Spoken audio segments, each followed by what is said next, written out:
Salut les crypto-investisseurs, ici Lionel Tabon, investisseur et entrepreneur libre. Je vous souhaite la bienvenue dans cette nouvelle crypto vidéo. Nous sommes aujourd'hui le vendredi 17 décembre 2021. Je vais faire la mise à jour du marché des crypto-monnaies. Mais avant de rentrer dans le vif du sujet, comme d'habitude, je vous invite à me mettre un petit pouce bleu pour récompenser mon travail quotidien. Si ce n'est pas déjà fait, je vous invite à vous abonner à cette chaîne en cliquant sur la cloche pour recevoir une notification dès que je publierai une nouvelle vidéo sur la chaîne. Et puis si ce n'est pas le cas, si vous êtes un parfait débutant ou une parfaite débutante dans le monde des cryptos, je vous invite à télécharger librement et gratuitement mon ebook Vos premiers pas dans le monde des cryptos. Pour cela, c'est très simple, vous cliquez sur le lien qui est juste en dessous de cette vidéo, vous m'indiquez votre adresse mail et je vous envoie tout ça dans votre boîte mail. C'est comme ça, c'est pour vous, c'est cadeau. Regardez la map, aujourd'hui, pas mal de rouge, le BTC qui perd près de 2% à 47 954 $, le TH moins 1,3% à 3 988 $. AVAX à 103 $, le BNB à 531,97 $ qui perd 1,2%. On a le DOT qui perd 4% à 26,16 $. On a ICP et le NIR qui sont dans le rouge foncé, tout comme le Doge qui perd plus de 14% à 15,4 centimes. On a EGLD, Mana, Uni, Engine, LRC qui sont également dans le rouge foncé. On a Algo, XTZ, ADA et TRX entre autres dans le rouge avec un ADA à 1,25 $ qui perd près de 4%. XTZ sur les 4,35 $, Algo sur les 1,39 $, XRP sur les 81 centimes qui perd près de 2,5%. BNB 531,97 $. On a HEX qui prend 2% à contre-courant à 23 centimes. CRV également dans le vert foncé, tout comme BTCB. AAVE est dans le vert également. Après, tout le reste, c'est du rouge, que ce soit Link, Theta, FTM, FTT, Léo, Uni, AXS, Matic, Shiba ou encore le CRO. Voilà. Allez, on va faire un petit tour comme d'habitude sur le Crypto Fear and Greed Index avec le Crypto Fear and Greed Index qui est dans le Fear. 23 points, on se rapproche de l'extrême Fear. Je crois qu'hier nous étions dans les 24 ou 25 points, peu importe. Mais on a encore baissé au niveau des points. Le réseau social toujours dans le up, j'arrive toujours pas à comprendre pourquoi. Et on a un order flow dans le buy, on va aller voir ça au niveau des spreads tout à l'heure. Grayscale, Café Grayscale hier 16 décembre, mise à jour à 18h30, donc hier. 42 BTC vendus, 211 ETH vendus, 1000 ETC vendus, 107 LTC vendus. BCH vendu à hauteur de 22 tokens, 1268 tokens de mana vendus une fois n'est pas coutume, 23 ZEC, 43 Zen. On a vendu également du LPT à hauteur de 41 tokens. On vend du XLM également. Par contre, on a acheté 298 tokens de Solana et on a vendu du BAT, du Link et du Fil. Donc, on a acheté seulement Solana hier.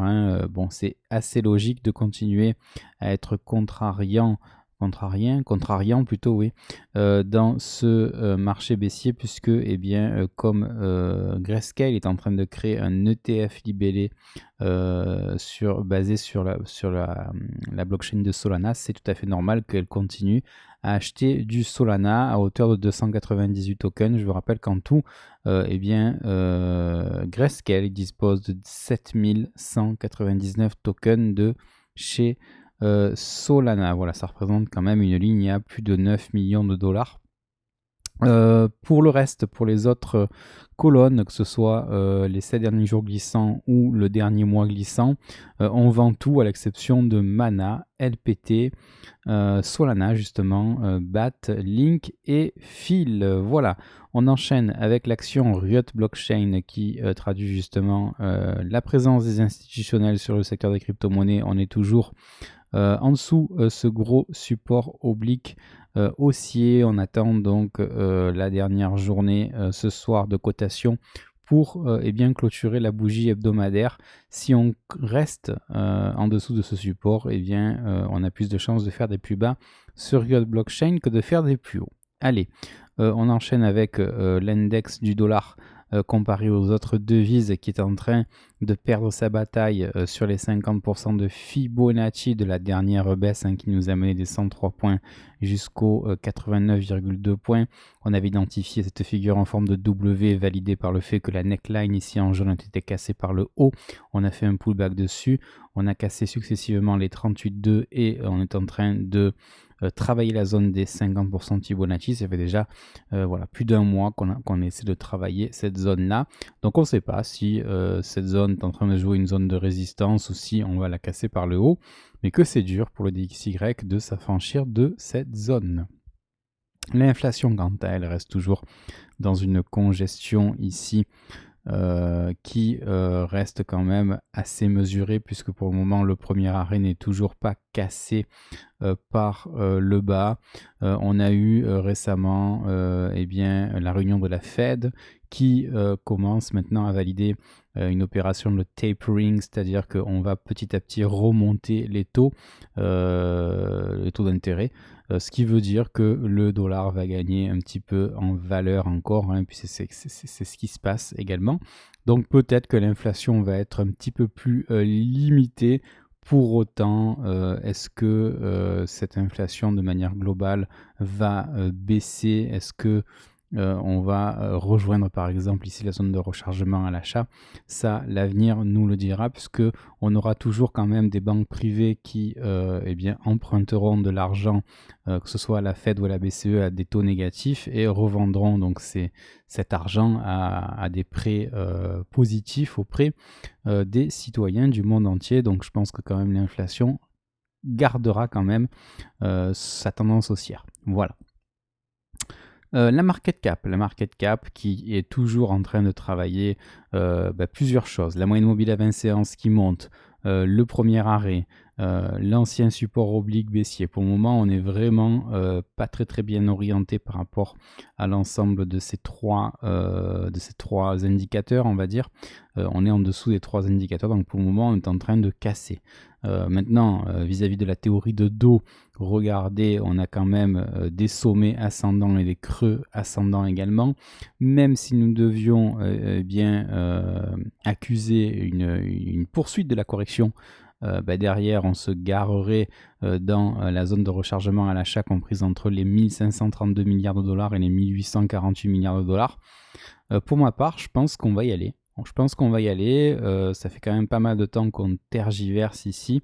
Je pense qu'il y a pas mal d'investisseurs qui ont récupéré du pognon. D'ailleurs, on le voit ici. Je pense que les gens, ils ont récupéré de l'argent, ils ont vendu leurs tokens, et qu'est-ce qu'ils font avec?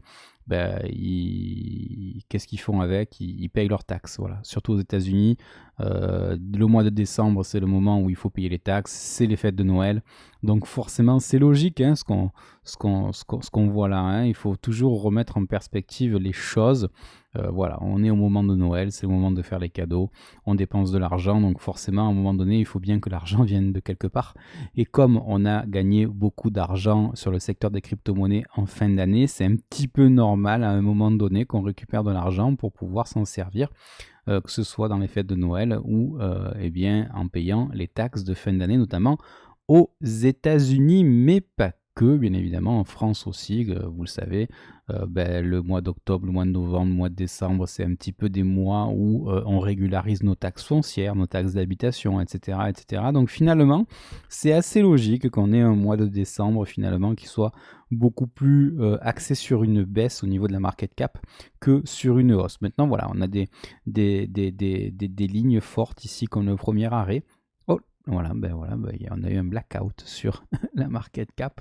Mais voilà, vous comprendrez bien évidemment que ça peut se comprendre. Voilà, on est revenu, que ça peut se comprendre. On voit également ici que ça va pas être évident non plus de venir quand même directement dans la zone de rechargement à l'achat, puisqu'on est sur un POC ici, c'est-à-dire sur un point pivot, on va dire.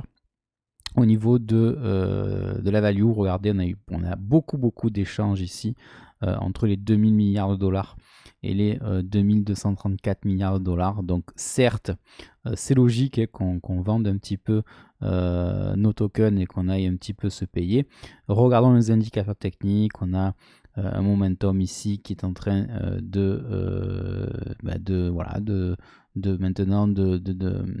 j'arrive pas à trouver le mot, d'évoluer en territoire négatif. Donc ce sont véritablement les baissiers qui sont aux commandes. Au niveau du RSI, toujours dans ce gros triangle de compression là, avec ce support oblique haussier et cette résistance oblique baissière. Bon, tant qu'on évolue à l'intérieur, il ne se passera rien. Et la William est toujours au milieu de la box, donc parfaitement neutre. Et on est en train de baisser en termes de volatilité. Donc si la volatilité baisse, vous vous doutez bien qu'on ne va pas avoir soudainement bien une reprise de la tendance haussière comme cela de manière très très brutale. Regardez ce qui s'était passé ici également, on avait cassé notre volatilité. Et qu'est-ce qui s'était passé ici pendant tout le temps? On avait latéralisé, donc j'ai peur que au mieux on latéralise, voire on continue légèrement de baisser pour le total de la market cap. Et ça justement, ça traduit quoi? Ça va traduire également un range au niveau du Bitcoin et au niveau de l'ensemble des altcoins, à mon avis, pour tout le mois de décembre. Voilà pour l'analyse. Je voulais également partager avec vous la BTC dominance ici qui est dans le bas de son range. Regardez, ici on évolue entre les 39,6% et les 47,6%. Bas du range, ça veut dire que l'ensemble des altcoins est plutôt en train de capter l'ensemble des liquidités plutôt que le BTC. Regardez, là encore, les indicateurs techniques sont très mal orientés. Un momentum qui est en territoire négatif, un RSI qui se rapproche de la zone de survente, William qui est déjà dans la zone de survente et une volatilité qui est dans le vert. Donc il n'y aura pas de miracle pour le moment. Ici, c'est vraiment une BTC dominance au plus bas. Le S&P 500 qui reste très fort. Malgré justement la hausse des taux qui est prévue aux États-Unis par la Fed. On reste au-dessus d'une moyenne mobile à 20 séances qui monte. Ici au niveau... Alors est-ce que je peux oui, je peux le sélectionner. Au niveau donc de notre momentum, je vais prolonger ce support-là. Pour le moment, on reste toujours à l'intérieur de cet énorme triangle de compression. Quand je dis énorme, c'est que ça fait longtemps qu'on est à l'intérieur de cette figure-là. Voilà, attention au double top, là, un M qui peut venir un petit peu gâcher la fête. Le RSI, bon, il est toujours dans des zones relativement élevées puisqu'on est actuellement sur les 60 points. William, a priori, reste en territoire de zone de surachat en état de stupidité, donc c'est plutôt pas mal. Donc on a quand même un S&P qui reste fort malgré l'annonce du tapering au niveau des États-Unis. On va regarder encore une fois l'open interest par rapport au BTC. On voit que les deux courbes sont encore relativement éloignées, donc ça milite quand même pour la mise en place d'un bottom. Ici, au niveau du BTC, analyse graphique en unité de temps journalière, c'est-à-dire que chaque bougie de cotation correspond à une journée de cotation. Et là, regardez comme c'est flat maintenant depuis déjà plusieurs jours. On est toujours à l'intérieur de cet énorme biseau descendant. On est toujours en dessous d'une moyenne mobile à 20 séances qui se confond d'ailleurs avec la résistance oblique ici de ce biseau. On est toujours également dans la zone stratégique de rechargement à l'achat. Donc pour celles et ceux qui sont très long terme et qui font du DCA, c'est-à-dire du dollar cost average, et qui veulent avoir du Bitcoin à bon compte, qui ont par exemple, je sais pas moi, quelqu'un qui mettrait 200 $ par mois pour investir sur le long terme sur le BTC, tous les mois il peut mettre un petit coup de BTC là à 200 $. Dans la zone de rechargement à l'achat, vous avez d'excellentes zones de prix pour le BTC. Je dis pas qu'on n'ira pas plus bas, on peut encore aller plus bas, vous le savez, tant qu'on est à l'intérieur du biseau descendant. Ici, on peut tranquillement continuer notre phase de correction ici. Vous voyez que la pente que ce soit du support comme de la résistance sont relativement légères, donc ça peut nous mener, regardez là je suis au 29 décembre, on peut même clôturer ici, terminer la figure début 2022, on peut même continuer dans cette optique là début 2022, donc c'est plutôt comme ça que ça va se terminer à mon avis. Je pense pas qu'on aura une reprise de la volatilité surtout eu égard à ce que je viens de vous dire concernant la market cap. Voilà.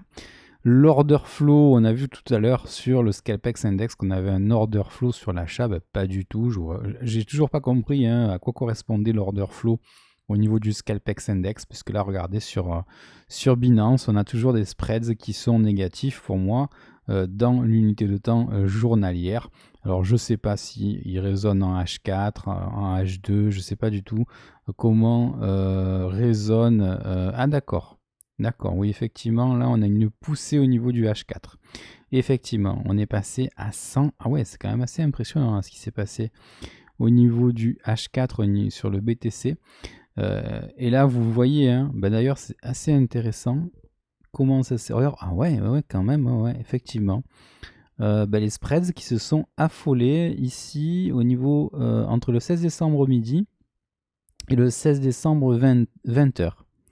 Voilà, donc sur ces 8 heures-là, on a eu une poussée du spread, vous voyez, sur Binance. Et qu'est-ce qui s'est passé sur le cours? On a corrigé. On a corrigé, forcément. On punit tout simplement les acheteurs. Et là, d'ailleurs, on est revenu, on est revenu quasiment au niveau de zéro. On oscille entre le territoire négatif et la ligne des zéros. Donc voilà. Il y a peut-être des gens qui ont commencé à s'exciter, qui se sont dit tiens, on va acheter le dip. Et en fait, que nenni, le marché s'est vengé, entre guillemets. On voit ici qu'on a pas mal de funding dans le négatif. Et là, on a quand même un funding dans le positif depuis déjà plusieurs dizaines d'heures. On va repasser en journalier puisque ça lisse quand même les spreads.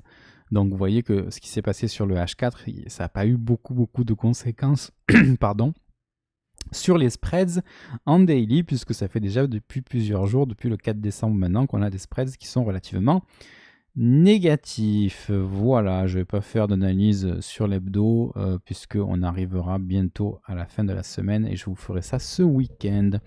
Au niveau de l'ETH, regardez, on est en train de perdre le premier arrêt, malheureusement, puisque hier on avait réussi, ou plutôt avant-hier, on avait réussi à revenir sur ce premier arrêt, puisqu'on avait perdu quand même ici le 13 décembre avec cette grosse bougie rouge.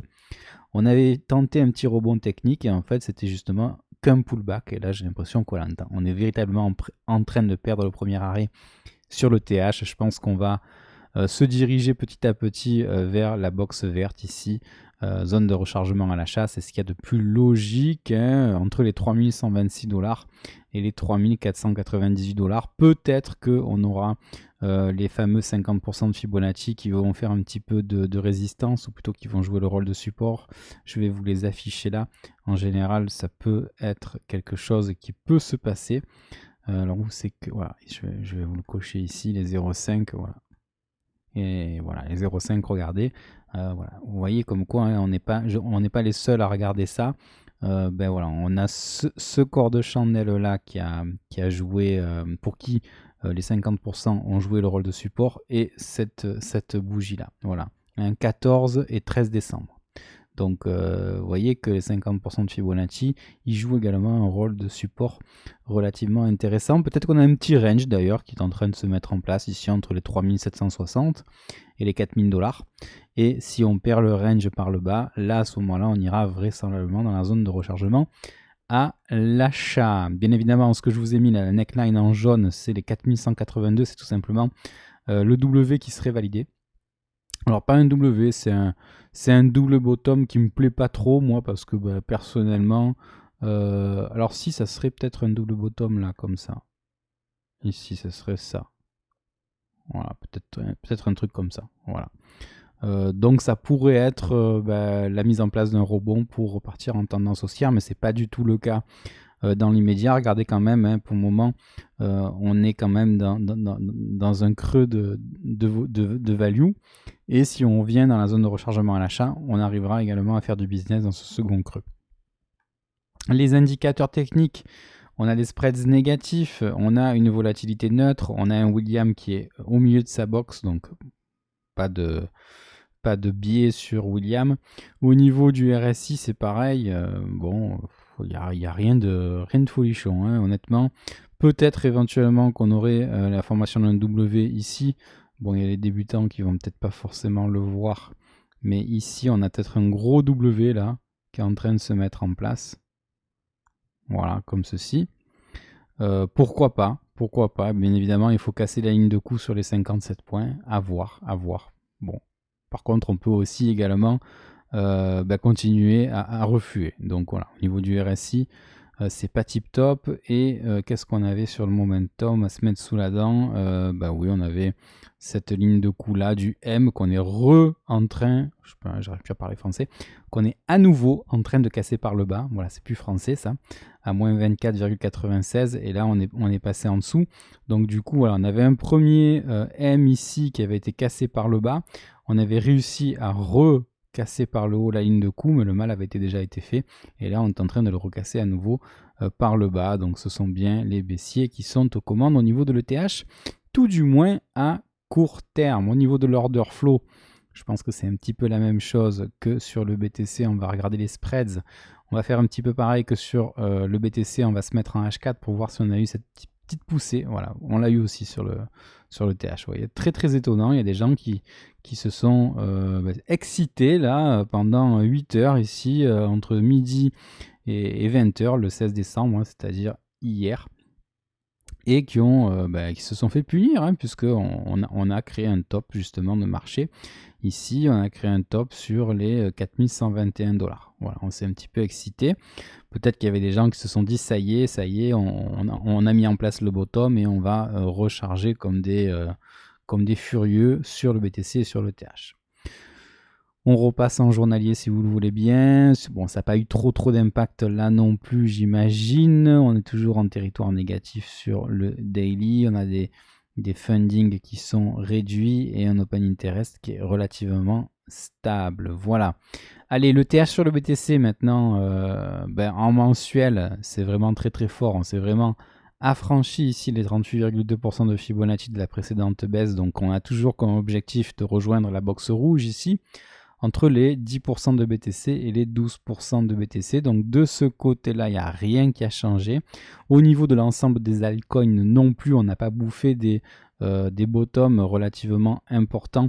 Regardez sur BAT, c'est exceptionnel entre guillemets, puisqu'on est toujours au-dessus d'une moyenne mobile à 20 séances qui monte. On a préservé les bottoms, donc tout va bien. Sur le Chiliz, on a cassé le second bottom ici, mais on tient les tout premiers bottoms de cet été, donc tout va bien. Au niveau du RSR, attention, on a peut-être ici la formation d'un M pour les débutants. Je vous trace ça, regardez. Et c'est pour ça que je vous ai mis la ligne de coup ici, qui est très importante et qu'il ne faudrait pas casser. Pour le moment, elle joue le rôle de support. Si on casse cette ligne de coup, c'est-à-dire les 2,62 centimes, ça voudra dire que on corrigera un petit peu plus. Voilà, sur RSR, ça voudra pas dire qu'on repasse en bear market, puisque en fait le plus important c'est de ne pas bouffer les premiers bottoms de cet été, c'est-à-dire les 1,9 centimes. Voilà, on va pas non plus stresser plus que ça. Mais regardez ici par contre sur XRP. XRP, on a validé ici ce petit thème là. Voilà, donc ça c'est quelque chose qui est en train de me préoccuper, puisqu'en général XRP il est plutôt avant-gardiste vis-à-vis de la tendance sur le BTC, sur le TH. Donc est-ce qu'on a un premier petit coup de mou là de la part d'un mastodonte des crypto-monnaies comme XRP? C'est possible. Maintenant, il y a plusieurs choses moi que je vois. C'est que regardez, on voit ici peut-être la formation d'un gros M, d'accord, ou d'un gros W, on ne sait pas trop ici, hein. Regardez, ça c'est le... Voilà, peut-être que ça c'est un gros M qui est en train de se mettre en place, et la ligne de coup c'est les 50 centimes ici, d'accord. Voilà, ça c'est la première chose que je vois. Maintenant, effectivement, ce petit M là, c'est pas un petit M, hein, il est quand même assez conséquent. Lui par contre il a cassé sa ligne de coup et on a confirmé. Pourquoi on a confirmé? Puisque on l'a cassé ici. Avec, on a attendu d'avoir une bougie de confirmation. Là, on a eu un rebond, mais regardez, la mèche haute montre quand même que on n'a pas tenu la ligne de coup, et finalement on entame cette troisième semaine là, en dessous de cette ligne de coût. Donc ça veut dire qu'on a un M qui est validé. Donc si on a un M qui est validé, on peut s'attendre ici en prenant le bottom et le top. Alors je suis sur l'aimant, c'est peut-être pour ça que voilà. Donc ici on peut s'attendre ici à revenir dans des zones de prix comprises entre les 70 centimes et les 85 centimes. On y est, hein. On est dans la zone de rechargement à l'achat. Donc pour le moment, à voir si cette zone de rechargement à l'achat tient et que on bouffe pas les 50%, les 50%, pourquoi j'ai dit 50%, les 50 centimes. À ce moment-là, ce sera très très bullish. Parce que pourquoi? C'est un peu l'inverse. C'est vrai que pour les débutants, ça ne doit pas être évident. Parce qu'à ce moment-là, on aurait peut-être la formation d'un énorme W. Alors, je ne sais pas si le pinceau est en train... Voilà, moi je verrai quand même un truc comme ça. Voilà. Donc le pinceau, il m'a fait faux bond. Comment ça se fait qu'il me fait faux bond? Voilà, ça y est. Donc je vous explique un petit peu. Voilà, ça c'est un énorme W. Et en fait, qu'est-ce qu'on a? On a une W qui englobe en son sein un M. Quand on a un M qui est à l'intérieur d'un W, c'est très très très bullish. Donc vous voyez, des fois il faut faire très très très attention. Oui, on a peut-être ici un petit M qui est en train de se former et qui va annoncer un petit peu plus de correction.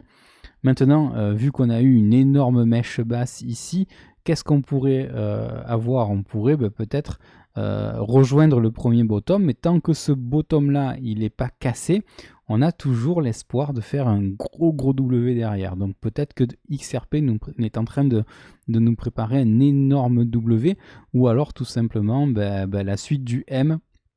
Et si on perd les 50 centimes là, même pas en clôture, hein, c'est-à-dire que même si on vient avec une mèche cassée, les 50 centimes, même les 50,9 centimes, c'est foutu. Ça veut dire que XRP est en train de corriger beaucoup plus que prévu. Et comme XRP, c'est plutôt quelque chose, un token qui est plutôt avant-gardiste dans sa tendance par rapport au reste du marché, ça peut être quelque chose de prémonitoire entre guillemets par rapport au BTC et par rapport à l'ETH. Mais bon, voilà, après il faut regarder l'analyse fondamentale aussi du token. Voilà, je trouve que j'ai pris pas mal de temps pour vous expliquer ça. J'espère que je vous apporte vraiment de la valeur et que ça vous aide. On passe au news flow avant de terminer cette vidéo. Kraken qui proposera à son tour une plateforme de NFT, ça c'est très très très bullish. Ensuite, la marque Hermès qui avertit un créateur de NFT qui propose des imitations de ses sacs Birkin, comme quoi les imitations peuvent même faire l'objet ou être présentes dans le domaine des NFT, il faut faire attention. La crypto-banque suisse SEBA qui lance un token adossé à de l'or physique qui sera tout simplement le Gold Token. Et enfin, NYDIG qui lève 1 milliard de dollars pour accélérer l'adoption du BTC auprès des investisseurs institutionnels. Vous voyez qu'il y a beaucoup de plateformes qui sont en train de se créer, mais qui sont dédiées spécifiquement aux investisseurs institutionnels. Et ça me fait dire que les institutionnels ne sont pas encore rentrés et sont en train de préparer une énorme rentrée sur le secteur des crypto-monnaies. C'est pour ça que moi, pour ma part, je suis surtout l'analyse hebdomadaire du BTC. On en parlera un petit peu ce week-end. Je peux déjà commencer à vous en parler. Regardez, en mensuel, on n'est que sur un V-top, d'accord? Et on est au-dessus d'une moyenne mobile à 20 séances qui monte. Donc pour moi, vraiment les unités longues, c'est ça qu'il faut regarder. Et pour moi, on est toujours sur une grosse tendance haussière en mensuel. Voilà, j'espère que cette vidéo vous a plu. Si c'est le cas, je vous invite à me mettre un petit pouce bleu si vous pensez qu'elle peut intéresser d'autres personnes, partagez-la. Si ce n'est pas encore le cas, je vous invite à vous abonner à cette chaîne en cliquant sur la cloche pour recevoir une notification dès que je publierai une nouvelle vidéo sur la chaîne. Et puis n'oubliez pas, prenez soin de vous, prenez soin des gens que vous aimez, ayez l'esprit cash flow. Puis quant à moi, je vous retrouve comme d'habitude dès demain en vidéo. Ciao!